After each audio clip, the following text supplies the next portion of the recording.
Bismillahirrahmanirrahim. Assalamualaikum warahmatullahi wabarakatuh. Alhamdulillah ala ihsani wa syukru lahu ala taufiqi wa amtinani wa asyhadu an la ilaha illallah wahdahu la syarika lah ta'ziman li sya'nih wa asyhadu anna Muhammadan 'abduhu wa rasuluh ad-da'i ila ridwanih. Amma ba'd.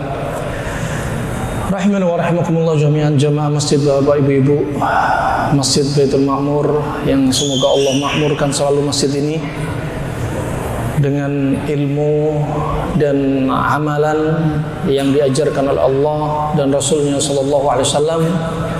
Juga semoga Allah berikan selalu kepada kita taufik, Allah berikan kepada kita afdhalun ni'mah ba'dal hidayah wahya al-istiqamah, ya, sebaik-baik nikmat setelah mendapat hidayah yaitu istiqamah. Termasuk minna minallah, anugerah dari Allah Subhanahu wa taala, kita bisa berjumpa kembali dalam pertemuan kedua kali ini di Masjid Baitul Ma'mur untuk melanjutkan kajian kita yang pertama ba'dal fajr, ya, sekitar bulan apa waktu lalu, bulan apa? Bulan apa? Februari. Nah, alhamdulillah kita berjumpa kembali dari kajian yang telah kita sampaikan. Barangkali ada yang masih belum ingat dengan anak karena muka pasaran kali ya.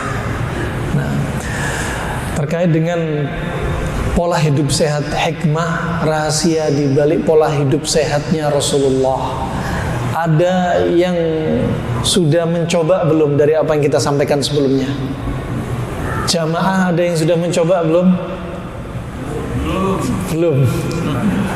Nah, ibu-ibu biasanya lebih disiplin, catatannya lebih lengkap dan biasanya lebih gampang praktek. Nah, subhanallah, ya, barakallahu fikum. Apa yang kita sampaikan sebelumnya dari kajian materi, kemudian yang sudah kita bukukan dalam buku Latai As-Shifa Al-Kakarib, ba'dallah, kami nggak menyangka ternyata apa yang kami sampaikan dan kami hanya menukilkan dari tulisan-tulisan para ulama di masa silam, dari ahlul Islam yang mereka sangat mahir di bidang ilmu pengobatan, dijadikanlah dalam buku Tibbun Nabawi dengan sekian banyak karangan kitab mereka yang di negeri kita khususnya masih banyak yang belum mengupas apa yang sudah mereka bahas. Perlu diketahui, bapak kedokteran Islam bukanlah Ibnu Sina sebagaimana yang Anda dengar ketenarannya. Kalau dikatakan bapak kedokteran Islam, ya, pertama Islam datang dengan surat Al-Maidah ayat yang ketiga, Al-Yawma akmaltu lakum dinakum, ini disebutkan oleh para ulama termasuk apa yang disampaikan Nabi tentang kesehatan. Islam ternyata sangat perhatian dengan kesehatan. Ya, siapa yang nggak peduli kesehatan? Islam sangat perhatian. Ketika Islam datang, betul-betul semua diajarkan. Ternyata semua ini diajarkan untuk apa? Menjaga kita agar kita tidak terjatuh dalam malapetaka. Baik malapetaka dari makan makanan yang Allah haramkan atau perbuatan yang Allah haramkan, baik malapetaka dari apa yang Allah halalkan dari makanan-makanan ini, ya, atau malapetaka karena kita berlebih-lebihan dengan apa yang Allah halalkan, jadi malapetaka. Makanya Allah berfirman, walladzina kafaru yatamatta'una wa ya'kuluna kama ta'kulul an'am. Coba, Allah sudah wasiatkan. Dan mereka orang-orang yang tidak beriman kepada Allah Subhanahu wa ta'ala, mereka ini kalau merasakan lezatnya makanan seperti apa? Seperti binatang ternak makan. Isyarat apa enggak isyarat? Isyarat. Kita kalau makan jangan kayak mereka. Mereka orang-orang yang enggak beriman, makannya dimisalkan oleh Allah dengan binatang ternak. Coba, jelas banget Allah nggak menginginkan hambanya celaka gara-gara makanan. Nah, binatang ternak kalau makan, katakan sapi, ada savana rumput, ya, di Bali ini kan ada savana hijau kan, rumput. Nah, di baliknya ada singa raja di sana, ya, sapi itu makan, terus ngunyah, padahal perutnya sudah besar. Terus jawabannya, kalau gitu orang yang beriman makannya kayak apa? Kayak surat Al-A'raf ayat 31. Wa kulu washrabu. Terus apa? Wa kulu washrabu wa la tusrifu. Ya. Kemudian apa lanjutannya? Innahu la yuhibbul musrifin. Nah, makan dan minumlah Anda, tapi jangan berlebih-lebihan. Makan jangan berlebihan, minum jangan berlebihan. Ya, Allah tidak suka dengan orang-orang yang berlebih-lebihan. Nah, ini loh cara makannya umat Islam seperti ini. Bukan hanya makan saja yang berlebih-lebihan. Berlebihan dari hal apa? Jumlahnya, kuantitasnya, frekuensinya. Saya makannya dikit kok, tapi nyemilnya banyak. Atau berlebihan dari sisi apa? Berlebihan dari sisi satu kombinasi sifat. Panas ketemu panas, berlebih-lebihan. Nah, atau berlebih-lebihan dalam hal apa? Melebihi batas yang dihalalkan. Ya. Jadi apa? Perkara yang haram. Atau berlebih-lebihan dari sisi apa? Batas yang diperbolehkan. Sebagaimana kaidah usul fiqh, asy-syai' al-mubah idza jawaza haddahu ghalaba ila diddih. Perkara yang mubah kalau melewati batasnya bisa berubah hukumnya menjadi makruh, minimalnya haram maksimalnya. Itu rahimahumullah jami'an. Perlu difahami. Ternyata apa? Makanan yang halal ada batasannya. Kalau melewati batas, jadinya apa? Makruh. Seperti makan, membiasakan diri makan sampai kenyang. Kalau nggak makan sampai kenyang, nggak berhenti. Dikatakan Imam An-Nawawi rahimahullah ta'ala, membiasakan diri makan sampai kenyang, hukumnya makruh. Ya, tetapi sesekali makan kenyang tidak mengapa. Ada yang mengatakan kalau kenyang, kenyangnya betul-betul apa? Super kenyang. Ya, terlalu maksimal kenyangnya. Ini rahimahumullah jami'an. Juga minum juga jangan berlebih-lebihan. Minum jangan berlebih-lebihan. Jadi kalau ada orang mengatakan jangan banyak minum, banyak minum itu bagus. Tunggu dulu. Ya, banyak minum bagus untuk siapa? Kalau untuk Pak Tani yang kerja di luar, banyak keluar keringat. Kalau untuk orang yang sedang goes, banyak keluar keringat. Kalau ada orang yang subhanallah motoran kena terik matahari, kalau kurang minum nanti dehidrasi. Tapi kalau ada ibu-ibu di rumah, dibawa AC, dibawa kipas angin, ya sudah ada ART, nggak nyuci, nggak ngepel, nggak ngapa-ngapain, hanya duduk di depan televisi sambil ngemil, banyak minum, ngemil, banyak minum. Jangan salahkan kalau Anda pulang kerja ke rumah, Dek, malam ini yuk, mager mas. Kenapa? Malas gerak, kenapa? Diajak sama suaminya untuk apa? Diranjang melayani suaminya, males, gak punya nafsu, gak punya syahwat. Sorry mas, memangnya hidup hanya untuk ini aja. Sebenarnya salahnya suami membiarkan istrinya dimanjain. Kenapa? Kebanyakan minuman yang dia minum, ya makanan yang dia makan, tubuhnya lembab, akhirnya apa? Otak jadi dingin. Kalau otak jadi dingin, akhirnya apa? Kata Abul Husain dalam kitabnya Al-Mughni, maka dia hafalannya lemah, konsentrasinya lemah.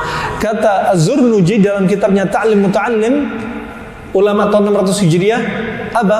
Dia akan menjadi orang yang pemalas, malas. Subhanallah. Ini hati-hati. Kemudian apa kata Abul Husain Al-Baghdadi? Dia akan menjadi orang yang frigid, nggak punya syahwat. Ini masalahnya di sini berarti apa? Karena makanan ternyata. Coba makanan minuman makanya nggak boleh berlebihan. Islam yang mengajarkan. Makanya dilanjutkan juga dalam surat yang lainnya, surat Abasa ayat 24. Falyanzuril insanu ila ta'amih. Lihat manusia.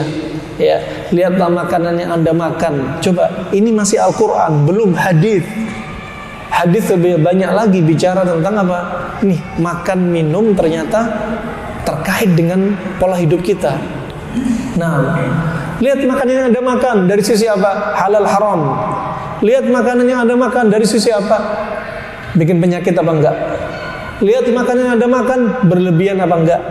Lihat makanan yang Anda makan dikonsumsi di jam-jam yang direkomendasi di waktunya apa enggak? Lihat makanan yang Anda makan frekuensinya berlebihan enggak? Ya. Terus perlu diperhatikan nih. Ini makanan kalau saya makan bikin sakit enggak? Ini rahmatan wa rahmakumullah jami'an. Fa juga di antaranya sebagaimana Nabi SAW telah bersabda bahwasanya ada seorang lelaki yang dia apa? Tajasya. Dia ini apa?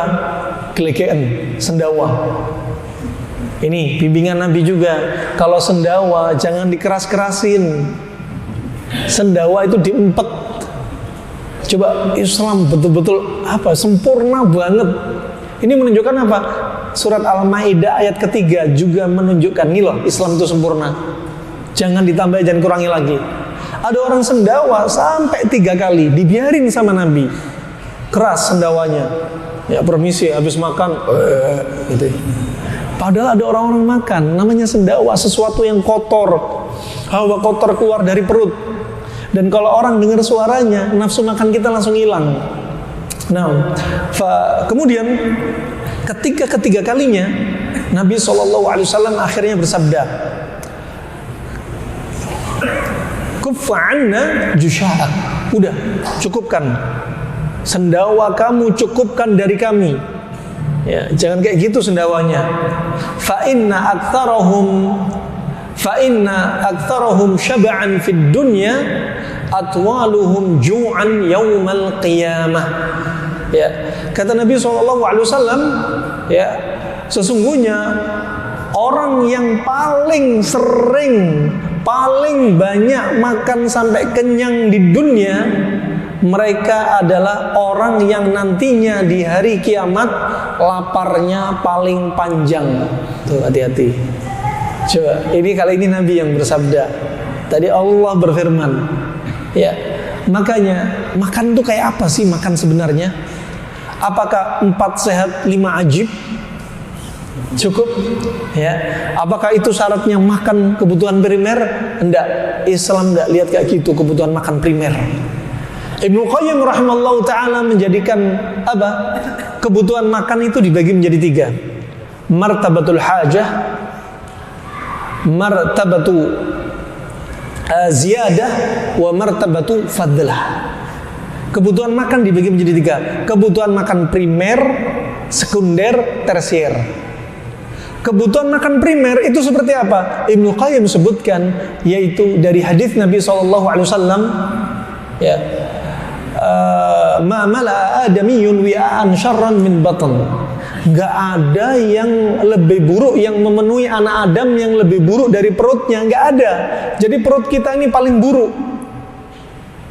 Makanya Al-Harith bin Kaldah yang dikenal Tabibul Arab, dia telah menyebutkan, inilah Tabibul Arab, ya, Tabib Arab dari kalangan sahabat ada 3. Al-Harith bin Kaldah, Ibnu Abi Ramsah, dan satu lagi dari Ethiopia. Ya, jadi bapak kedokteran Islam bukan Ibnu Sina. Ya, ada yang sebelumnya di kalangan sahabat ada, dan mereka mahir dalam ilmu pengobatan.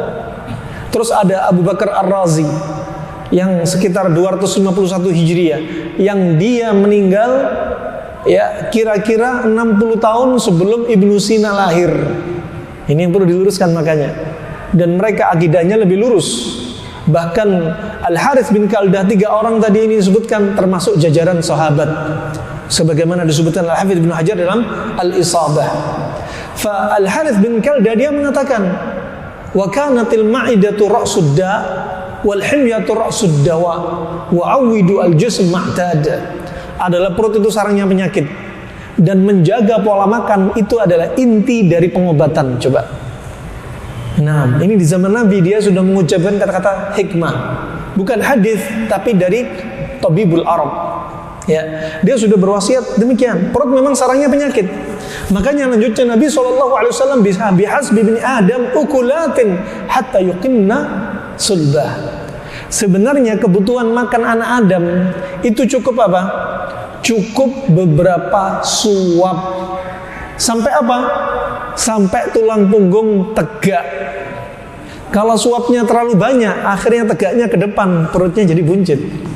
Nah, ini kebutuhan makan primer kita ya, seperti ini. Sampai tulang punggung tegak. Ya, sampai tulang punggung tegak. Ini kebutuhan makan primer. Makanya ketika disebutkan hadis yang lainnya riwayat Ibnu Majah dari Aisyah radhiyallahu anha, ya, Aisyah yang badannya kurus kemudian menjadi tubuh ideal bukan karena makan 4 sehat 5 sempurna, bukan. Ditanyai oleh ibunya, "Madza akalti ya Aisyah? Apa yang kau makan ya Aisyah?" Apa kata Aisyah? "Akaltu mimma akala bihin Nabi." Aku makan sebagaimana Nabi makan. Makan apa? Ar-rutab wal kitha, yaitu kurma rutab dengan timun. Hanya itu saja. Fa asmantu bi ahsanis saman. Maka aku menjadi gemuk ideal. Coba bayangin, ternyata untuk jadi makan tubuh yang ideal nggak harus 4 sehat 5 sempurna. Ternyata kombinasi panas dingin ini, kurma panas, timun dingin, ternyata bikin tubuh kurus jadi ideal. Bagaimana tubuh yang obesitas, orang yang gendut, yang obesitas, sama pola makan ini ternyata apa? Yang obesitas juga turun ke ideal. Itu ajib. Ya, makanya kami sudah pernah coba cara ini. 1 pekan bisa turun 8,2 kilo, 2 pekan 17 kilo. Bukan diet, cuma mengkombinasi makanan yang benar. Ada teman kami dari berat badan 135 kilo, dalam 1 bulan turun 35 kilo. Itu ajib. Ya, makanya sehat itu mudah, sehat itu murah. Ternyata dengan berjalannya waktu, dari tulisan ini yang kita kumpulkan dari karangan para ulama ini, ya, subhanallah, ada yang merasakan apa? Selain obesitas jadi tubuh normal. Apa berikutnya? Ada yang mandul bertahun-tahun, ada yang 2 tahun, 7 tahun, kemudian subhanallah bisa punya anak. Ya, bisa hamil. Ada yang subhanallah beberapa hari lalu ada yang menyampaikan bapaknya lumpuh, pakai pola makan ini ajib, bisa berjalan berdiri. Ya, kemudian juga ada yang subhanallah, ya, mereka yang bahkan kasus masalah ranjang ternyata juga bisa sembuh dengan izin Allah. Ya, mereka yang punya masalah GERD juga sembuh dengan izin Allah. Kencing manis sembuh dengan izin Allah. Ternyata apa? Makanya sehat itu mudah, sehat itu murah. Jangan dibikin susah. Ad-dinu yusr. Agama itu mudah. Wa may yushadu hadzal din illa ghalabah. Orang yang berusaha memaksakan dirinya, ya, terlalu ekstrim dalam perkara agama ini, ya dia sendiri akan jatuh, dia sendiri akan kalah. Makanya juga demikian kesehatan. Sehat itu mudah, jangan dipersusah. Orang yang sehat tetap sehat, mudah. Orang sehat jadi sakit, mudah kalau kita tahu penyebabnya. Orang sakit tetap sakit, kita juga tahu penyebabnya itu.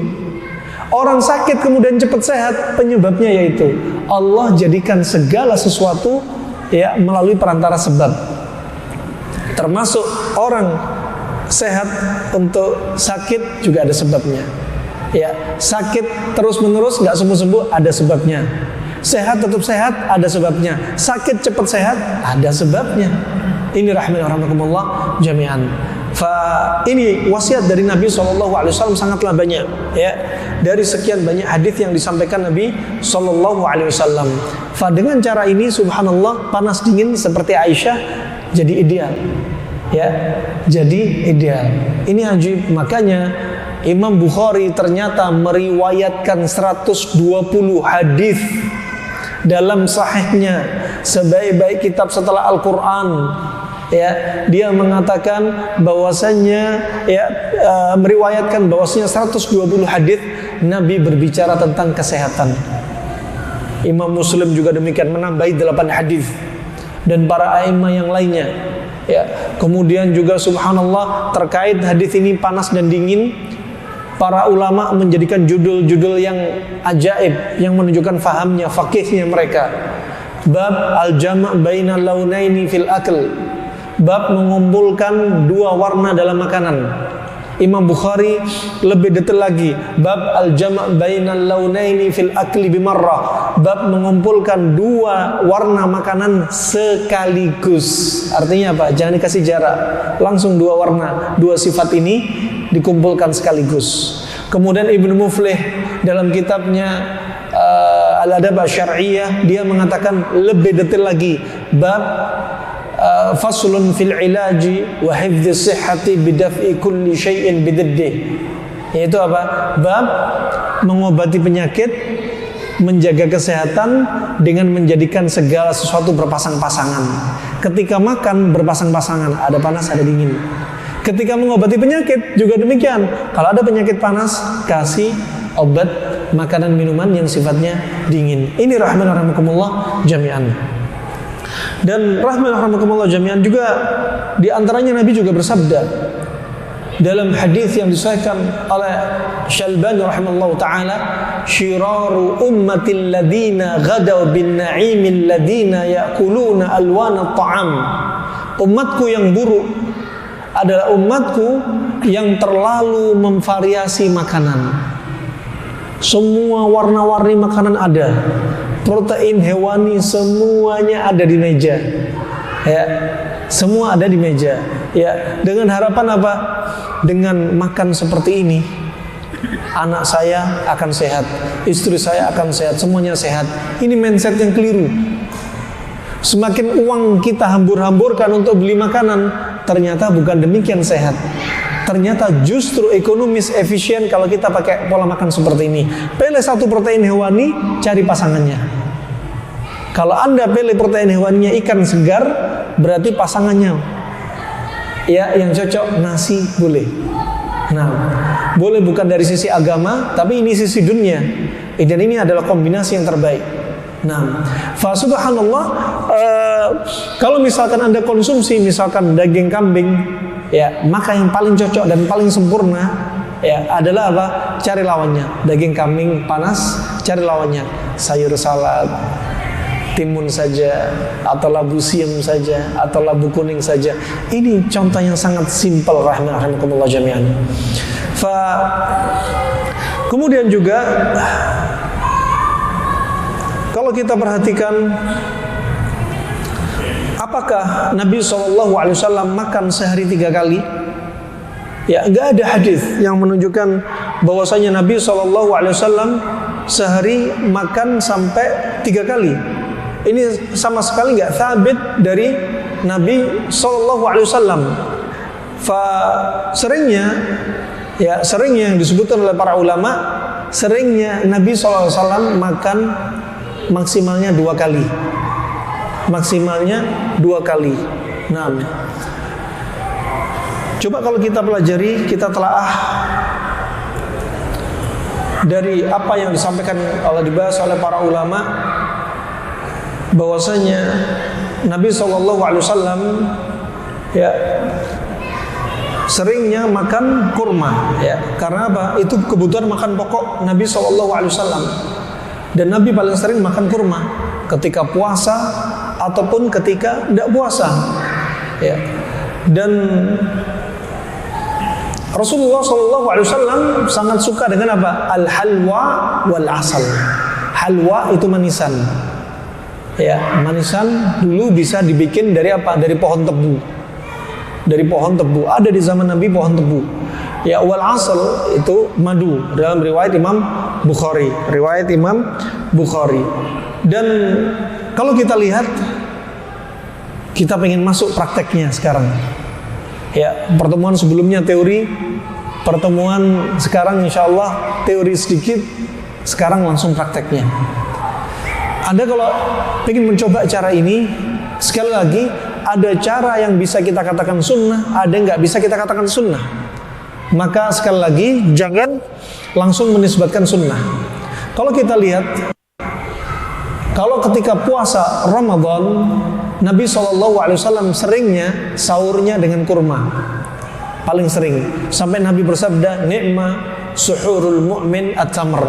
Senikmat-nikmat sahurnya seorang mukmin adalah dengan kurma. Lihat, kurma di sini disebut Nabi tamr. Namanya tamr, kurma kering. Ya, bukan Nabi nggak ada makanan lain, ada gandum Nabi juga ada. Tapi Nabi lebih sering pakai kurma. Kurmanya kering. Ketika buka puasa, seringnya Nabi apa? Kurma rutab. Dalam hadis Ibnu Abbas, Anas bin Malik, juga Aisyah, karena Nabi SAW ya yuftiru birutabat. Nabi SAW dulu kalau buka puasanya pakai kurma rutab, kurma basah. Makanya doa buka puasa apa? Dhahabat dhama'u wabtalatil uruq wa thabatal ajru insyaallah. Telah hilang rasa dahaga. Kenapa? Dimasukin kurma rutab. Kenapa ketika sahur kurma kering, ketika buka puasa lebih sering kurma rutab? Karena kurma kering kalorinya lebih tinggi, bisa bertahan lebih lama sampai dari fajar sampai maghrib. Itu ajib. Ini hikmahnya. Ya. Subhanallah, sebenarnya mindset kita saja. Kalau sahurnya nggak pakai nasi, berarti belum sahur. Itu mindset. Nah, dan ketika sahur sampai buka itu waktu panjang 12 jam sampai 14 jam, tubuh kita sedang mencuci racun, dibersihkan racun kita. Dalam satu pekan ada Senin Kemis, dibersihkan racun kita Senin Kemis. Dalam satu bulan ada Ayyamul Bid, tengah bulan 13, 14, 15 dibersihkan racun kita. Ada orang yang nggak pernah puasa Senin Kemis, nggak pernah puasa Daud, nggak pernah puasa Ayyamul Bid, yang semua hukumnya sunnah, akhirnya Allah wajibkan 1 tahun ada puasa Ramadan, nggak tanggung-tanggung. Kalau 1 pekan Senin Kemis, waktunya ada renggang waktu. Ketika 1 bulan, karena 1 bulan dijadikan tengah bulan berurutan 13, 14, 15. Ya, 1 tahun nggak pernah puasa, nih dijadikan bulan ke-9 Hijriah, bulan Ramadan diwajibkan, stempel wajib. Itu apa? Menunjukkan Allah sayang sama kita dengan syariat ini. Biar yang nggak pernah puasa diwajibin sama Allah, dosanya dihapus, racun dari tubuhnya dibersihkan. Itu wajib. Coba, nikmat agama Islam itu indah. Nggak ada yang sesempurna agama Islam. Nah, ini sahurnya kurma, buka puasanya rutab. Rutab ini subhanallah kalau dikonsumsi lebih cepat dicerna daripada kurma. Bisa jadi kurang dari 10 menit sudah selesai dicerna. Makan rutab, apa kata Anas bin Malik, Aisyah, Ibnu Abbas, thumma yusalliya. Habis makan kurma rutab, terus apa? Sholat. Gak habis makan kurma rutab, makan sambusa.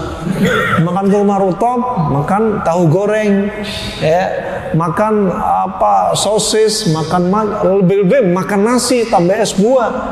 Wah, ini salah kaprah nih. Makanya habis makan kurma rutab, buka puasa, udah ke masjid.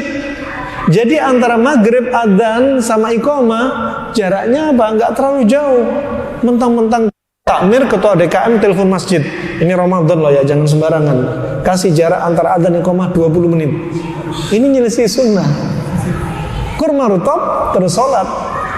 Kata Syekh Ibnu Utsaimin, di sini ada bimbingan. Antara makan kurma dan buka puasa dikasih jarak dengan sholat. Apa? Biar buah dengan makan besar gak bercampur. Kata Ibnu Qayyim rahimahullah, kalau buah dicampur sama makan besar, makan nasi, makan daging, sama dengan Anda konsumsi racun, timbul pembusukan di dalam usus. Syuf. Indahnya agama Islam. Ketika bayi baru lahir ditahnik dengan apa? Dengan kurma. Dengan kurma. Kata Imam Ahmad, kalau nggak dapat kurma bisa diganti madu. Kalau nggak ada madu bisa diganti qasbatus sukar, yaitu tebu. Ini menunjukkan manis-manis. Mereka faham di sini. Menunjukkan apa? Ketika perut kosong, Anda konsumsi yang manis-manis. Dokter Cina klasik, Arab klasik, Yunani klasik sepakat yang manis-manis adalah yang cocok untuk liver dan limpa. Jangan bangun tidur minum yang pahit-pahit.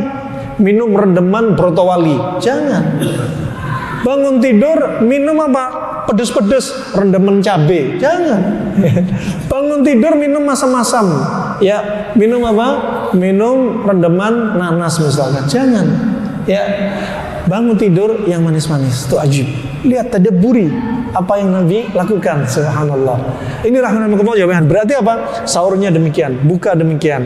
Ketika tahnik juga demikian. Sampai kata Syekh Utsaimin, kalau sudah bayi lahir tapi belum ditahnik, terlanjur disusui air susu ibu, maka nggak ada lagi sunnahnya tahnik. Kenapa? Karena air susu ibu rasanya apa, bapak-bapak? Hah? Habis bilang manis katanya. Ini istrinya 2 ini. Nah, air susu ibu ada asinnya. Nah, nggak ada yang cocok, manis masem. Nah, apalagi di awal-awal ketika keluar kolostrumnya warna kuning. Makanya kata Syekh Utsaimin, kalau sudah terlanjur disusui, nggak ada lagi sunahnya tahnik. Karena diinginkan masuk apa ke perut bayi, ke liver limpa, yaitu yang manis. Apalagi bayi 1 tahun masih ada di tahnik, coba. Gagal paham nih. Nah, ini rahmat jami'an. Ketika perut kosong, usahakan manis-manis. Berarti antum ketika pagi jangan minum rendaman jeruk nipis, rendaman cabai, rendaman brotowali, jangan. Ini kalau mau minum pagi hari, minum rendaman kurma. Kalau ketika perut kosong, apapun kondisinya kosong-kosong, mau makan pagi atau sahur atau buka puasa, yang manis-manis. Nah, yang manis. Ini rahmat. Berarti kalau Anda sedang nggak puasa, pagi hari mau makan pagi, nggak perlu makan nasi. Ya, kita nggak bisa bilang sunnah. Ya, kalau mau bilang sunnah, hadis Sahih Bukhari wa Muslim, man istabaha bisab'i tamaratin lam yadurruhu fi dzalikal yawm as-sihr wala sum. Dalam riwayat Imam Bukhari menyendiri ilal lail. Ya, barang siapa yang makan pagi dengan 7 butir kurma ajwa, dalam riwayat yang lainnya kurma apapun, disebutkan ulama kurma apapun juga boleh. Kalau dalam riwayat ini Imam Bukhari kurma ajwa, ya, maka dia tidak akan tertimpa apa? Racun dan sihir. Berarti penolak sihir dan membersih racun kurma ajwa di pagi hari. Lafadznya pagi hari, bukan siang, bukan sore, bukan malam, pagi hari. Maka dijaga pagi hari sampai malamnya dalam riwayat yang lainnya. Dan cocok jadwal di pagi hari ketika orang nggak puasa, jam 4 sampai jam 12 tubuh kita nyuci racun. Kalau kita sedang puasa, nyuci racunnya kapan? Dari adzan fajar sampai maghrib. Nah, kalau nggak puasa, dari jam 4 sampai jam 12. Tubuh kalau sedang mencuci racun, liver capek, ginjal capek, ya, lambung capek, semuanya capek. Kalau sudah organ sudah capek, berarti apa? Jangan ditambah capek dengan makanan kita. Akhirnya apa? Sudah jatuh di timpa tangga. Di pagi berarti kalau tahu konsep ini, pilih menu makanan yang membantu proses mencuci racun, sehingga apa? Organ kita diringankan bebannya. Dengan inilah Anda akan menjadi apa? Awet muda yang masih muda. Yang tua ya awet tua. Yang wanita juga demikian. Subhanallah, ajib. Ada pertanyaan nih, Ustadz, saya pengen menopause-nya saya agak mundur sedikit, Ustadz, biar suami saya nggak minta poligami, Ustadz. Ada pertanyaan kayak gini. Ya, resepnya apa? Nih resepnya pola makan ini. Ternyata dengan pola makan ini apa? Menghambat wanita menopause-nya apa? Mundur. Nah, ajib. Dan dia dalam keadaan fit. Tuh, kulitnya jadi kenceng, ya, rapet, ya.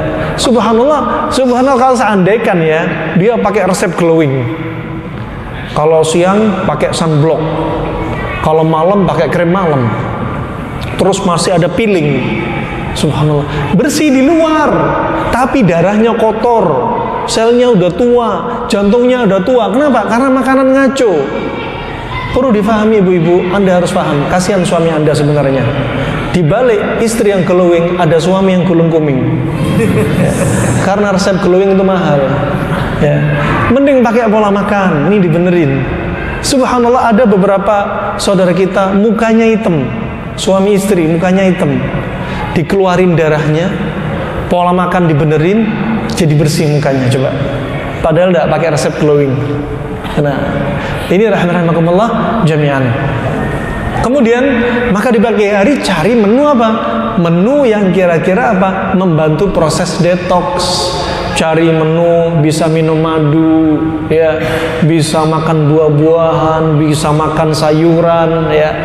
Mau apa yang kira-kira bisa mendetoks tubuh Anda, itu ajib. Kalau permisi akramakumullah, kalau cara Anda sukses hitungan 1 hari sampai 5 hari, kalau Anda strength biidznillah, ya. Permisi ya akramakumullah, feses atau tinja Anda warnanya hitam kayak arang. Ini tanda-tanda plak di usus Anda sudah keluar. Ini ajib, ya. Ini ternyata rahasianya nih, banyak sekali yang perlu kita kupas. Nah, sabar nih, dari jam 4 sampai jam 12 sabar. Sebenarnya pagi makan buah 3 biji kurma, kebiasaan disebutkan oleh para ulama, kebiasaan Nabi makan 3 biji kurma. Dan Syekh bin Utsaimin berpendapat gak harus makan kurma itu ganjil. Kenapa? Karena Nabi pernah makan genap, Nabi pernah makan ganjil. Nah, dan disebutkan dalam riwayat Nabi seringnya makan apa? Makannya 3 kurma. Ya, kadang bisa lebih dari itu. Ya, dan seringnya juga para sahabat radhiyallahu anhum ajma'in juga disebutkan oleh para ulama, ya, mereka makan itu apa? Makan malamnya sebelum maghrib. Ya, nanti akan kita bahas. Nah, ini makan pagi ini usahakan apa? Anda cari menu, fikir mindset Anda untuk apa? Menu membantu meringankan tubuh kita untuk mendetoks. Pagi-pagi jangan nasi uduk sama ayam, berat. Pagi-pagi jangan bubur ayam. Bubur ayam nih berat, fermentasi semua, gulanya tinggi lagi. Hanya mindset, coba dirubah mindset kita. Pagi hari cari menu ringan, kurma timun, kurma semangka. Sampai zuhur pun sebenarnya Anda nggak lapar. Walaupun sahur hanya kurma sama timun, Anda nggak akan lapar. Justru kalau Anda sahurnya berat, sahurnya misalkan ayam. Kalau di Yaman waktu itu kita dapetin teman-teman, sahurnya nasi sama onta. Subhanallah, ajib, ba'dal fajr. Apa yang mereka dapati? Nguap, ngantuk, tidur. Kenapa? Berat tubuh, pencernaan juga berat. Ya, tapi kalau tadi buah-buahan, racun dicuci, diringanin. Ya, kalau ini enggak, makan berat, sudah lagi nyuci racun, dikasih tambahan racun, jadi tambah berat. Jadi apa? Anti agingnya kita sebenarnya nih, kita tahu jam-jamnya dan pola makan seperti apa. Kemudian lanjut jam 12 sampai jam 8 malam, tubuh siap mencerna makan berat. Ya, makan pagi terbaik kalau menurut orang Cina jam 7. Makan siang terbaik kalau menurut orang Cina jam 1. Nah, jam 12 sampai jam 8 malam tubuh siap mencerna makanan berat. Ya, makanan berat tapi tetap kombinasi panas dingin. Makan siang dan makan malam, panas dingin. Kalau siang ingin makan nasi, contoh nasi itu panas, cari protein hewani yang dingin, ikan segar itu dingin. Sapi juga termasuk dingin. Kalau dendeng sapi panas, rendang sapi panas. Ya, kemudian ikan asin mau darat mau laut itu juga panas. Tapi kalau fresh itu dingin. Nah, ini kombinasinya. Nah, juga disebutkan Nabi SAW ini menunjukkan apa? Nabi sayang sama kita. Dalam hadis, 2 hadis yang disahihkan Syekh Albani rahimahullah, salah satunya dalam As-Silsilah As-Sahihah. Apa kata Nabi? Alaikum bi albanil baqar wasumnuha shifa waluhumuha da. Kata Rasulullah, hendaknya Anda sering mengkonsumsi susu sapi. Dalam riwayat, ya, li'annaha tarummu au ta'kulu al-ashjar. Kenapa? Sapi ini banyak makan jenis tanaman, sehingga banyak mengandung gizi. Dan susunya, sapi yang makan sesuatu tanaman, dia akan berdampak pada susu. Ya, sebagaimana lebah mengambil apa? Bunga apa, maka itu hasilnya. Subhanallah. Kemudian apa? Dan lemak sapi itu juga obat. Nah, hati-hati, lemak sapi jangan dibuangin. Ternyata bisa untuk obat. biasanya digunakan untuk apa? Sesak nafas, seperti asma. Waluhumuha dan daging sapi itu bisa menyebabkan penyakit. Ini Nabi yang bilang, hadits hasan. Ya, kemudian disebutkan Ibnu Qayyim rahimahullah taala, daging sapi kita konteksnya apa? Sapi yang tua. Kalau anak sapi itu baik, sifatnya seperti daging kambing. Makanya ketika Nabi Ibrahim didatangi 3 malaikat yang menyamar menjadi manusia, Nabi Ibrahim menghidangkan apa? Ijl, anak sapi yang gemuk. Kenapa? Itu ihtiram, menghormati tamu dengan apa? Suatu yang baik. Dan anak sapi yang dihidangkan bukan sapi dewasa, anak sapi yang gemuk. Nah, anak sapi yang gemuk. Adapun sapi yang dewasa, dagingnya menimbulkan penyakit. Kata Ibnu Qayyim, apa? Penyakit diantaranya was-was, darah kotor, limpa lemah, bisa timbul benjolan-benjolan, menyebabkan kanker, kaki gajah. Masya Allah. Kemudian kata Ibnu Qayyim, kalau khawatir efek sampingnya, maka hendaknya Anda gabung dengan apa? Bawang putih, merica, kemudian jahe. Nah, kalau bikin steak campur kayak gini. Kalau bikin oseng-oseng sapi, campur bahan-bahan ini sebagai penawarnya. Nah, adzan. Nah, barakallahu fikum. Baik, adzan dulu insyaallah. Barakallahu. Bismillahirrahmanirrahim. Kita lanjutkan. Tadi sudah kita sampaikan ketika siang jam 12 sampai jam 8 malam tubuh kita siap mencerna makanan berat seperti daging, misalkan daging-dagingan. Ya, Anda tinggal pilih pasangannya, mana panas, mana dingin. Dalam teori Ibnu Qayyim rahimahullah dalam Zadul Ma'ad fi Hadi Khairil Ibad, semua protein hewani panas kecuali sapi dewasa, bukan sapi muda, bukan dendeng sapi, bukan juga rendang di tempat kita. Ya, dan ikan segar, mau darat mau laut, bukan ikan asin. Ya, itu sifatnya dingin. Berarti bisa dikonsumsi dengan nasi. Nah, sekali lagi, kemudian untuk sapi, ya sapi kalau terlalu sering ternyata menimbulkan apa? Lemahnya limpa kita dan menimbulkan darah kotor. Maka untuk menetralkan sapi yang sifatnya dingin ini, makanya dicampurkan oleh Ibnu Qayyim dengan tambahan bawang putih, merica, dan jahe. Nah, ini teori klasik. Kemudian untuk makan malam tinggal Anda pilih. Ya, yang jelas makan malam imma sebelum maghrib, dan ini biasa dilakukan oleh sebagian para sahabat. Ya, imma bisa juga antara maghrib dan isya, atau bisa setelah isya, tapi di bawah jam 8 atau di bawah jam 9. Sekali lagi jangan nisbatkan kepada sunnah. Ini hanya sesuai dengan jadwal organ tubuh. Nah, kemudian makan malam cari menu lain. Kalau siangnya nasi, yang malam misalkan lain. Mau malam misalkan siang misalkan ikan dengan nasi misal, ya malamnya mau sate kambing misalkan. Sate kambing sama sayur salad cukup sudah, nggak usah nasi. Ya, mindset saja yang perlu dibenerin. Ya. Kemudian di atas jam 8, ya jam 8 malam atau 9 malam sampai jam 4 pagi pencernaan mulai istirahat. Dia kalaupun mencerna menyelesaikan apa yang sudah ada sebelumnya. Nah, dan jantung juga istirahat, tapi istirahatnya jantung istirahat parsial sebagian. Kalau jantung istirahat total, qulna lahum inna lillahi wa inna ilaihi raji'un. Ya. Nah, jantung istirahat sebagian. Antum bayangin di perut ibu kita, jantung kita usia 4 pekan janin ini sudah ada jantung. Tapi jantungnya hanya sebagai apa? Sistem sirkulasi, tapi belum ada rohnya. Nah, tapi darah sudah berputar hanya lewat saja. Nah, fa subhanallah, dari kita punya jantung sampai detik ini jantung kita nggak pernah namanya istirahat total. Ya, kalau sudah tahu jantung usianya sedemikian panjangnya, maka jangan diperlelah dengan makanan minuman kita. Minum minuman yang mengandung kafein, warnanya ada warna kuning, warna pink, warna ungu, itu kan. Habis diminum matanya melek.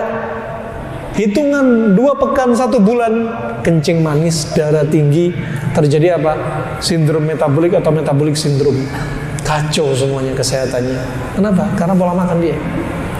Maka di malam hari istirahat.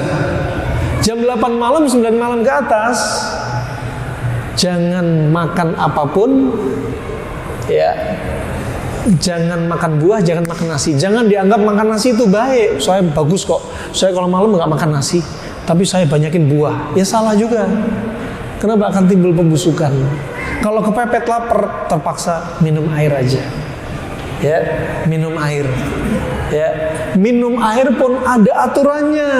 Nabi menyebutkan dalam hadis yang hasan, diriwayatkan oleh As-Suyuti dalam At-Tibbun Nabawi, dia menyebutkan masul ma masan wala tashrabul ma abban fa innal kibat liman yashrab ma abban. Coba Nabi bersabda, minumlah air pelan-pelan. Semua dipraktekin. Kalau mau konsep sehat, semua dipraktekin. Minumlah air pelan-pelan, kata Nabi. Jangan minum sekali nafas, jangan minum sekaligus. Karena penyakit liver itu muncul karena orang yang minum air sekaligus. Coba, Nabi menyebutkan, kenapa penyakit liver muncul karena minum air sekaligus? Ini wahyu. Nah, dokter hanya membenarkan, nih periksa, ayo periksa. Kenapa Pak Dokter? Kenapa para herbalis? Kenapa minum air sama Nabi nggak boleh minum sekaligus, disuruh pelan-pelan? Ya, ternyata hikmahnya apa? Disebahas oleh Ibnu Qayyim dan yang lainnya. Kalau air minum kita sekaligus, sekali nafas nih, 1 gelas langsung diminum. Nih lihat nih. Tapi saya nggak kuat tuh sekaligus kan? Dihabisin sekaligus. Makanya pelan-pelan. Jangan sekaligus. Kenapa? Kalau diturunin sekaligus, liver bisa ngedown, bisa ngedrop. Ngedrop kenapa? Kedinginan. Nah ini hikmahnya coba. Coba diajarin sama Nabi semuanya. Penyakit liver juga bisa karena minum air. Minum air yang terlalu cepat dan sekaligus. Coba adab diajarin Nabi. Dari sini kalau liver kedinginan, ya dia akan sakit liver. Sakit livernya bukan kena hepatitis, bukan. Tapi apa? Livernya lemah. Itu maksudnya. Berarti kita bisa ambil pelajaran kesimpulan di zaman kita sekarang demikian. Kalau minum jangan sering minum air es. Liver kita cepat lemah. Pencernaan lemah. Kenapa? Liver itu butuh pemanasan untuk apa? Mencerna, memetabolisme makanan. Coba bayangin. Kalau Ibnu Qayyim menambahkan, kalau minum jangan langsung minum selepas olahraga. Jangan. Habis lari minum. Habis goes minum. Ya, apalagi goes bawa tas punggung isinya air, disedot sambil goes. Itu salah padahal. Coba ajib. Ulama klasik sudah bahas. Ya. Kemudian juga demikian kata Ibnu Qayyim, selepas hubungan intim jangan langsung makan, jangan langsung minum. Kenapa? Ini tubuh sedang panas-panasnya, dari ujung rambut, ujung kuku kepanasan semua nih. Syahwat naik, ya kan? Habis hubungan intim, habis olahraga, jangan langsung minum. Juga jangan langsung nyebur ke kulem. Habis olahraga keringetan masuk kolam. Salah. Habis hubungan intim langsung mandi. Jangan. Dinginkan dulu tubuh ini, panas nih. Kasih jarak, baru mandi. Kalau mau datangin ke istri yang lainnya, mandi dulu biar seger, baru ke istri yang lainnya. Biar bersih dan kekuatan kembali lagi. Tapi jangan langsung mandi. Gitu, dikasih jarak. Coba bayangin. Kemudian juga demikian, kalau sambil makan jangan sambil minum. Habis makan jangan langsung minum. Coba semuanya kadang akan melemahkan pencernaan. Coba semua ya, imma ada yang datang dari Nabi, imma nggak datang dari Nabi, tapi kedokteran klasik membahas melengkapi konsep yang dibawa Nabi SAW. Sehingga Tibbun Nabawi nggak semuanya dari Nabi, tapi apa? Diambil dari konsep ayat, dari hadis, dijadikan rumusan oleh mereka. Maka ketika malam di atas jam 8, jam 9, ya jangan jadikan rutinitas makan malam. Kebiasaan Nabi tidur di awal malam ini sunnah yang sering ditinggalkan oleh kaum muslimin. Habis isya ngopi, ngobrol, ke kafe, chatting, me time. Ya, suami istri tidur bareng. Suami istri tidur bareng, jam 10 sudah tidur bareng, buka HP semua. Seperti istri jauh, suami juga jauh, coba ajib. Buka HP, apa yang dibuka nggak jelas, yang haram-haram, yang halal ada di samping, dibuka yang haram, nasallahu afiyah. Ini rahmatullah, maka di malam hari jangan biasakan apa? Jangan biasa ngemil, jangan biasa makan, jangan biasakan olahraga, ya, jangan biasakan begadang. Kenapa? Allah jadikan ritme bagi tubuh kita. Habis sholat isya, ternyata tubuh kita mengeluarkan hormon, ya, hormon apa?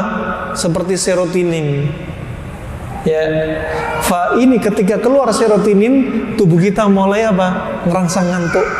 Kalau tubuh mau dibawa ngantuk, jangan dipaksa ngopi, jangan dipaksa olahraga, jangan dipaksa makan terus. Makanya Nabi bersabda, para sahabat berkata, "Naha Nabi sallallahu alaihi wasallam 'anin naum qabla al-isya wal kalam ba'dal isya." Nabi membenci orang yang tidur sebelum salat isya, dan Nabi membenci orang yang banyak bicara setelah salat isya. Tuh, ajib. Ya. Ini rahmatullah, sunnah-sunnah banyak kita tinggalin. Sehingga apa? Kalau mau kembali lifestyle Nabi lah dicontoh. Nah, tidurnya, olahraganya, istirahatnya, makannya seperti apa? Ini rahmatullah jemaah, praktekin ini. Dari pagi, siang, malam. Itu konsep sangat simpel sekali. Ya, sayur-sayuran rata-rata sifatnya dingin. Kalau tadi protein hewani, ya, ada kalau tadi protein hewani yang panas seperti apa? Kambing, ayam, bebek, kuda, kelinci, onta, sapi muda itu panas, kuning telur itu panas, putihnya itu dingin, itu ajib. Makanya kalau luka bakar kadang ibu-ibu dikasih putihnya telur pada luka bakar. Kenapa? Karena putihnya dingin dan bikin luka bakar itu bagus jadinya. Orang masya Allah yang apa ala-ala kampungan, ya katanya pengobatan nenek moyang kalau ada luka bakar dikasih pasta gigi. Kalau ada luka bakar dikasih oli bekas. Subhanallah. Ini dari mana ini? Ini rahmatullah jami'an. Perlu diketahui sekali lagi nisbat kepada Nabi SAW tentang makan 3 kali itu apa? Nggak ada dalilnya. Jangan apa? Menisbatkan kepada Nabi SAW. Yang kita lalui dari dalil ya sudah kita ambil dalilnya. Ya kalau nggak ada, jangan nisbatkan Nabi sehari makan 3 kali, nggak ada dalilnya. Nah, ada punya datang dalil dengan riwayat yang sahih seperti yang datang dari Aisyah, riwayat Imam Bukhari nomor 6455, kata Aisyah, ma'akala alu Muhammadin sallallahu alaihi wasallam aklataini fi yaumin illa ihdahuma tamar. Ya, tidaklah keluarganya Nabi sallallahu alaihi wasallam makan ya 2 kali makan kecuali ya dalam sehari 2 kali makan. Keluarganya Nabi dalam sehari 2 kali makan, satu dari 2 kali itu, 2 kali makan itu salah satunya apa? Dengan kurma. Katakan misalkan siang makan gandum atau makan tarid. Tarid itu gandum sama daging. Gandum itu dingin, dagingnya panas. Contohnya itu, ya. Kemudian malamnya berarti apa? Makan kurma, misal. Ya, atau bisa paginya. Paginya kurma, siangnya makan, bisa jadi enggak, setelahnya enggak. Yang jelas makan apa disebutkan di sini? Makan keluarganya Nabi Muhammad makan sehari 2 kali. Sehari makan 2 kali. Dan juga Al-Hafidz Ibnu Hajar menyebutkan bahwasannya ini isyarat ya. Kadang kata Al-Hafidz Ibnu Hajar, kalau mereka nggak ada makanan, kadang mereka sehari cuma makan sekali. Bayangin keluarganya Nabi Muhammad. Kalau nggak ada makanan, kadang sehari makan cuma sekali. Pernah juga dapurnya Nabi SAW, istri Nabi nggak pernah keluar asapnya selama 2 bulan, 2 kali hilal. Ya, terus ditanyai, lantas makanan kalian apa? Al-aswaden. Apa al-aswaden? Kurma sama air. Kurma sama air. Disebutkan juga kadang Nabi makan kurma dengan susu. Ya. Kemudian kadang makan roti dengan cuka, roti gandum dengan cuka, kadang labu kuning dengan dendeng. Ya. Nah, ini yang dimakan. Nah, jadi kalau mengatakan dalil sehari makan 3 kali, ini nggak ada dalilnya. Nabi makan sehari 3 kali nggak ada dalilnya. Wallahu a'lam bishawab. Ini juga disebutkan dalam Fathul Bari jilid 11 halaman 292. Tadi disebutkan kebutuhan makan ada 3. Satu apa tadi? Primer, sekunder, tersier. Primer tadi diambil oleh Ibnu Qayyim, dalilnya dari apa? Ma mala adamiyun wi'an syarran min batan bihasbi min adam ukulat. Ya, yukimna sulbah. Kebutuhan primer diambil dari apa? Makan hanya beberapa suap yang bikin tulang punggung tegak, itu primer. Sekundernya apa? Lafaz berikutnya. Fa in kana la mahala, kalau masih pengen nambah, nggak cukup ini beberapa suap, fa thuluthun li ta'ami wa thuluthun li syarabi wa thuluthun li nafasi. Sepertiga untuk makanan, sepertiga untuk air, sepertiga untuk nafas. Ini kebutuhan makan sekunder. Sepertiga makanan, sepertiga air, sepertiga nafas. Kalau kebutuhan makan tersier, nah ini ngemil gitu. Ya, ngemil dan ngemol. Ya. Nah, ini rahmatullah jami'an. Sepertinya kajian kita cukup sampai di sini. Selanjutnya dengan tanya jawab, insyaallah.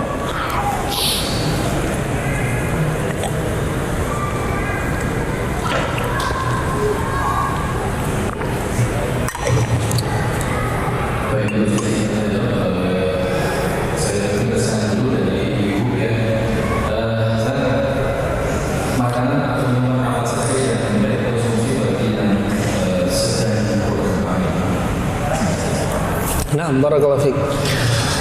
Untuk program hamil, pertama, suami istri kalau lama nggak punya anak, jangan saling menyalahkan.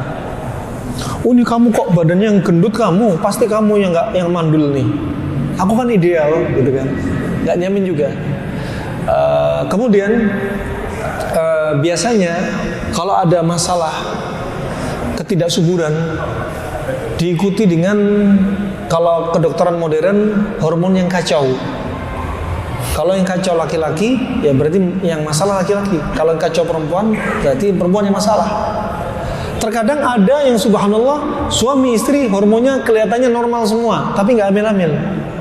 Tentunya semua ini tetap atas kehendak Allah Subhanahu Wa Taala. Itu yang pertama.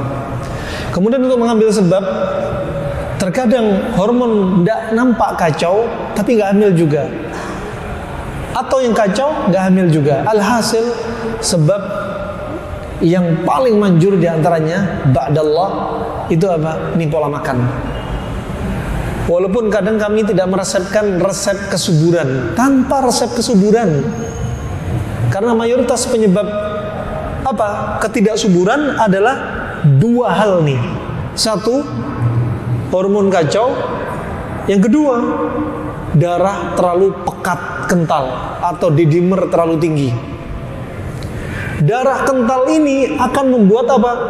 Mani laki, mani perempuan, sperma dan ovum gak sehat. Kata As-Suyuti rahimahullah ta'ala, darah itu adalah pembentuk sperma dan ovum, pembentuk mani laki dan maninya perempuan. Kalau darah kental gak sehat, maka apa? Mani laki, mani perempuan juga gak sehat. Dan hormon kacau. 2 hal ini kembali kepada satu sebab. Sebabnya apa? Makanan yang dia makan. Ketika dia belum menikah, makannya ngaco. Suami istri ini, calon suami istri ini, makannya ngaco. Sehingga apa? Kacaulah 2 hal ini. Subhanallah, dari yang sudah kami coba, pola makan diperbaikin, jadi hormon jadi normal, dan darah juga apa? Tidak kental lagi. Sehingga darah sehat. Ketika darah sehat, mani laki, mani perempuan juga ikut sehat. Walaupun tanpa resep promil. Makan seperti apa? Tadi pagi makan Anda seperti ini, jam 4, jam 12 seperti ini, siang seperti ini, malam jangan banyak makan. Udah itu aja. dilakukan strength selama 2 bulan minimalnya. Biidznillah, ba'dallah ya, subur biidznillah. Darah encer plus hormon juga normal. Nah, dan sekali lagi walaupun tanpa resep promil. Kalau mau resep promil bisa ditambah serbuk kurma ya, ditambah kayu manis, kemudian ditambah zuriat masing-masing setengah sendok ya, atau 1 sendok teh, kemudian dicampur dengan madu ya, dikonsumsi. Kalau kata Ibnu Qayyim, dikonsumsi sekitar sejam sebelum hubungan intim. Nah, wallahu a'lam bishawab.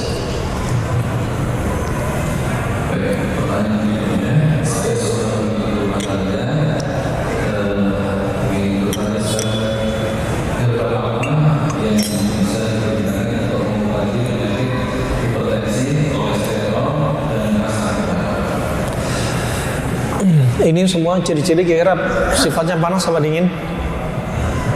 Nah, penyakit yang condong panas. Berarti pantangannya apa? Orang punya panas, berarti pantangannya yang panas-panas. Ya, kalau sudah darah tinggi, kolesterol, asam urat, berarti yang panas-panas dikurangin atau dihindarin jika maksimal menyebabkan semakin parah. Contoh apa yang panas-panas? Nasi panas, gula panas, garam panas, kambing panas, ya. Ini dikurangin. Kacang-kacangan juga demikian, ya. Nah, melinjo, ya, jeruan, ya, dikurangin. Ya. Kemudian berarti obatnya apa? Yang dingin-dingin. Obatnya yang dingin-dingin. Seperti apa? Pagi hari, misalkan dia konsumsi seperti tetap kurma dengan semangka. Agak siang dikit, nanti konsumsi seperti sirsa. Ya. Untuk herbalnya bisa ditambah daun salam sama daun sirsa, masing-masing 1 genggam, direbus dengan 3 gelas air sampai jadi 2 gelas, segelas diminum pagi, segelas diminum sore. Ya. Atau subhanallah ajib, bisa minum teh bunga rosella 3 bunga. Sekaligus teh bunga rosella bisa untuk apa? Kencing manis, bisa asam urat, bisa kolesterol, bisa darah kental untuk ngencerin darah. Nah, cukup apa? 1 herbal aja, pilih salah satunya. Wallahu a'lam bishawab.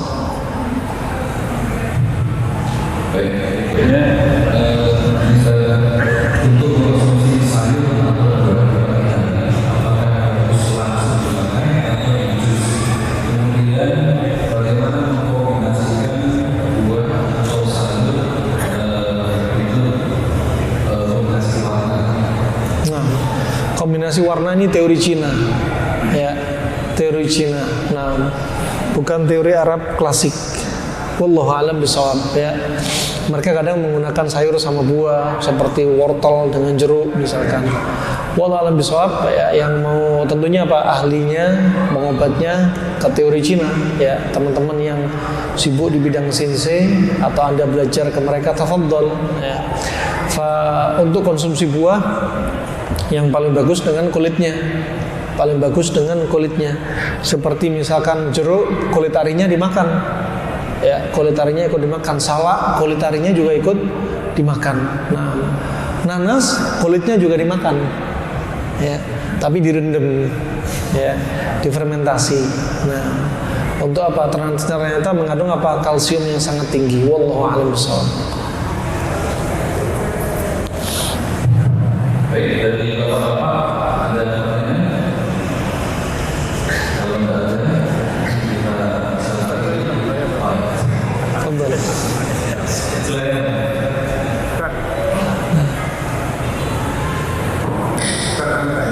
Tadi masalah lemak, apa seluruh lemak itu boleh dimakan?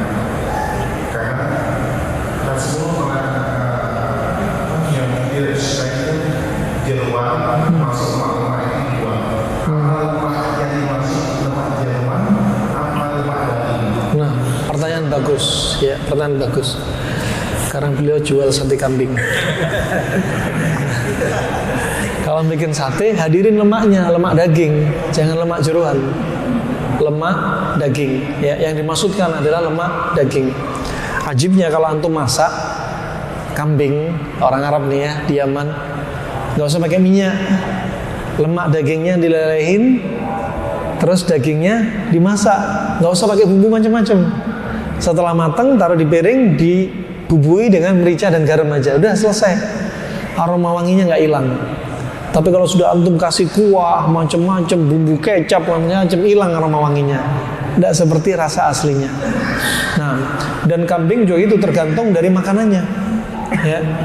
Kalau seperti kambing disebut kambing Arabi di Arab, artinya kambing Arabi apa? Kambing yang digembala di gunung-gunung. Jadi nggak seperti kambing di tempat kita, kambing pengebukan, ya. Itu subhanallah dagingnya nggak sepanas daging yang digembala di gunung-gunung. Harganya pun bisa 2 kali lipat kambing gunung sama kambing kota. Dan dagingnya yang kambing gunung lebih panas, aromanya lebih wangi. Nah, alhasil tadi dari pertanyaan tadi, gajihnya maksudnya adalah gajih pada daging, bukan gajih pada jeruan. Al-Farasdak, seorang penyair Arab yang hidup di zaman Ali bin Abi Thalib, dia telah berwasiat. Kata dia, khudhil muqaddam iyyakum bil batn war ra's fa inadda fihima. Kalau Anda mengambil daging, ambillah daging bagian depan. Seperti Nabi suka paha depan. Ya, Nabi juga menyebutkan dalam riwayat yang lainnya, Nabi suka dengan daging yang ada pada leher. Ya, dalam riwayat Al-Hakim, Nabi suka daging bagian tulang punggung. Ya, dalam riwayat yang lainnya paha depan, paha kambing yang diracuni Zainab bintul Harith. Ya, dalam pendapat Ibnu Qayyim, ya, daging yang bagus adalah a'id ilal idham, daging yang nempel pada tulang. Itu yang bagus. Kenapa? Lunak. Daging kalau nempel pada tulang lunak. Kenapa lunak? Dia banyak gerak, sehingga asupan darah ke daging tersebut semakin banyak dan nutrisinya tinggi dan lebih lezat. Ya. Wah, kemudian Al-Farasdak mewasiatkan hati-hati dari jeroan dan kepala, karena penyakit bersumber pada keduanya. Indonesia, masya Allah, kepala, lidah jadi kuliner, ya kan? Congor jadi kuliner, ceker jadi kuliner, usus jadi kuliner, paru-paru kuliner, semuanya jadi kuliner daleman. Nah, padahal di Arab, di Barat, di Eropa mereka dibuang jeruan nih. Nah, wallahu a'lam bishawab. Adapun ada hadis yang diriwayatkan oleh Imam Suyuti, Nabi membenci 5 hal dari organ jeruan ini. Nabi membenci ginjal untuk dikonsumsi, empedu, liver, kemudian la ilaha illallah, dan beberapa organ lainnya disebutkan oleh Suyuti, tapi hadis ini lemah. Ya, lemah berarti nisbat Nabi membenci organ-organ jeruan ini nggak sabit dari Nabi, tapi apa? Kedokteran klasik apa? Membenarkan akan makna hadis ini. Maknanya benar, artinya apa? Jeruan ini bikin penyakit, ya, bikin masalah. Nah, tapi hukum asalnya halal. Nah, kalau sekali-kali oke, ya, asal jangan sering-sering. Wallahu a'lam bishawab. Insyaallah itu ya. Nah, ada yang sering konsumsi kemaluannya. Kemaluan pelor. Oh iya, disebutkan dalam riwayat. Selain apa? Ginjal disebutkan karena ginjal itu empedu, ginjal, saluran kemih sama kandung kemih, karena itu tempatnya kencing, makanya Nabi benci. Kemudian empedu, kemudian pelornya juga, kemaluannya hewan disebutkan. Tapi apa? Disebutkan hadis ini lemah, jadi nggak sabit. Nah, wallahu a'lam bishawab. Kemudian khosyatain itu apa? Buah pelirnya. Nah, Itu yang mahal. Nah, itu dia yang penyakit memang mahal-mahal. Nah, yang maksiat kadang mahal-mahal.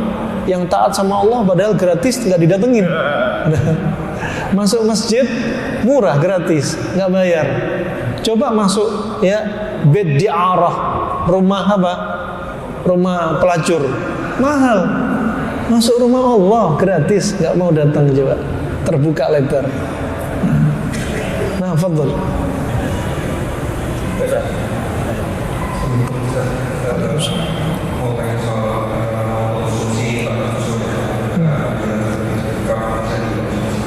Kenapa?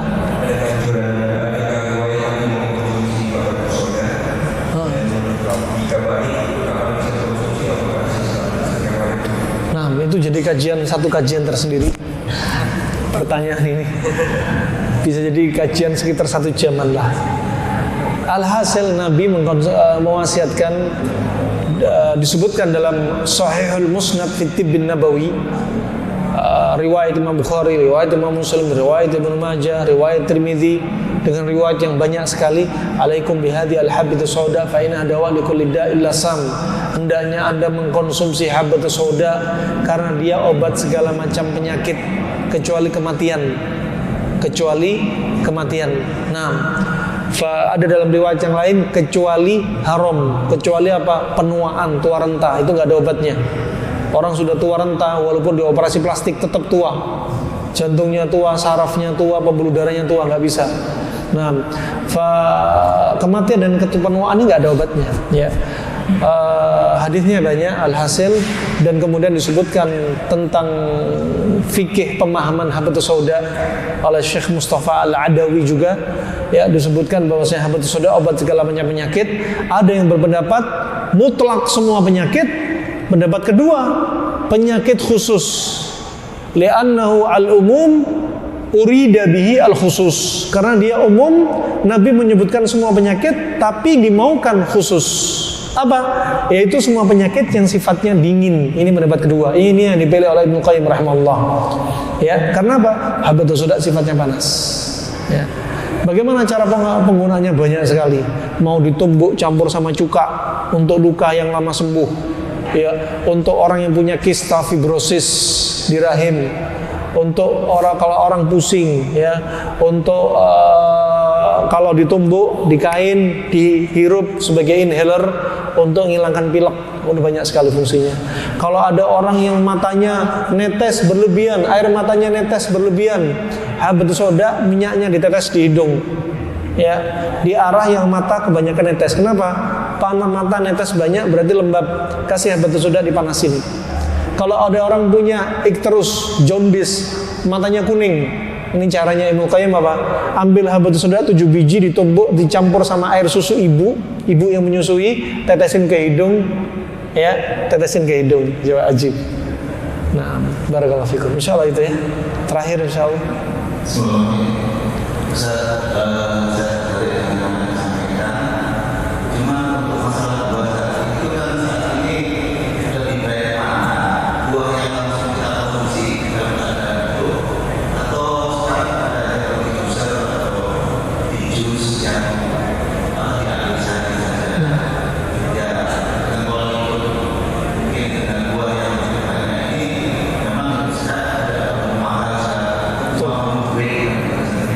Duitnya pun nggak mahal-mahal sebenarnya.